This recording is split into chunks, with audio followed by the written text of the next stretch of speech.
ఇది కేవలం పిఆర్క్యూ చరిత్ర కాదు, ఇది ఉపాధ్యాయుల చరిత్ర. ఒకప్పుడు ఉపాధ్యాయులకు ఒక గొంతుక లేదు, గౌరవం లేదు, భద్రత లేదు.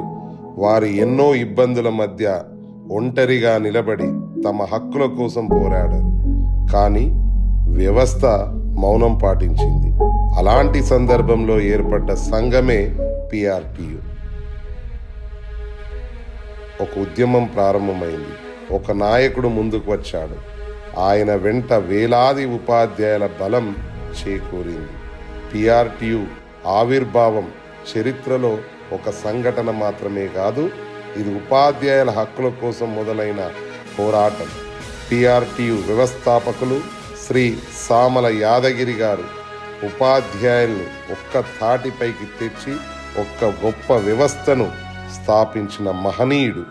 మొదటిసారి ఉపాధ్యాయులు తమ పోరాటంలో ఒంటరిగా లేరు, వారు పిఆర్టీయు కుటుంబంలో భాగమయ్యారు. పిఆర్టీయు ఉపాధ్యాయుల గౌరవం కోసం పోరాటం చేసింది. పిఆర్టీయు ఉపాధ్యాయుల హక్కుల కోసం గలమెత్తింది, మార్పు సాధించింది. పంచాయతీరాజ్ ఉపాధ్యాయులతో పాటుగా ఇతర ప్రభుత్వ ఉపాధ్యాయులను కూడా కలుపుకొని పిఆర్టీయు తెలుగు రాష్ట్రాల్లో అతిపెద్ద ఉపాధ్యాయ సంఘంగా మారింది. పిఆర్టీయు సభ్యుల పోరాట స్ఫూర్తితో ఉపాధ్యాయుల జీవన ప్రమాణాలను మెరుగుపరిచి ఎన్నో ఉత్తర్వులను తీసుకొచ్చింది.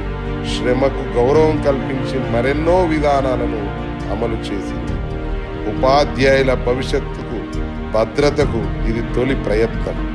మహిళా ఉపాధ్యాయులకు కుటుంబం మరియు ఉద్యోగం మధ్య సమతుల్యత ఏర్పడింది. అందమైన ఆరోగ్య సంరక్షణకు హక్కుగా మారిన విజయం. మహిళా ఉపాధ్యాయులకు ఉద్యోగ జీవితాన్ని మరింత అనుకూలంగా మార్చిన నిర్ణయం. ఉపాధ్యాయుల వృద్ధాపంలో ఆర్థిక భద్రతను పంచిన చట్టం అమలులోకి తెచ్చి ఉత్తర్వులను ఇప్పించింది. ప్రత్యేకంగా కేజీబీవీ ఉపాధ్యాయునిల కోసం సాధించిన పెద్ద విజయం.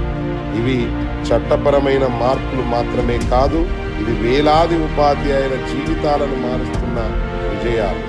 తెలంగాణ రాష్ట్ర సాధనలో కూడా పిఆర్టీయుటిఎస్ కీలక పాత్ర పోషించింది. తెలంగాణ రాష్ట్ర సాధన కొరకై తలపెట్టిన సకల జనుల సమ్మెలో 42 రోజుల పాటు ఉపాధ్యాయులు పాల్గొనేలా చేయడమే కాకుండా 2013లో 30,000 మంది ఉపాధ్యాయులతో ఇందిరా పార్కులో గర్జన సభ నిర్వహించి తెలంగాణ ప్రజల్లో ఉద్యమ స్ఫూర్తిని నింపింది పిఆర్టీయుటిఎస్. పిఆర్టీయుటిఎస్ ఒక యూనియన్ మాత్రమే కాదు, పిఆర్టీయుటిఎస్ ఉపాధ్యాయుల గుండెలో చప్పుడుగా మారింది. ప్రతి తరగతి గదిలో ప్రభావం చూపుతుంది. తెలంగాణ విద్యారంగ భవిష్యత్తుకు రూపుదిద్దుతుంది.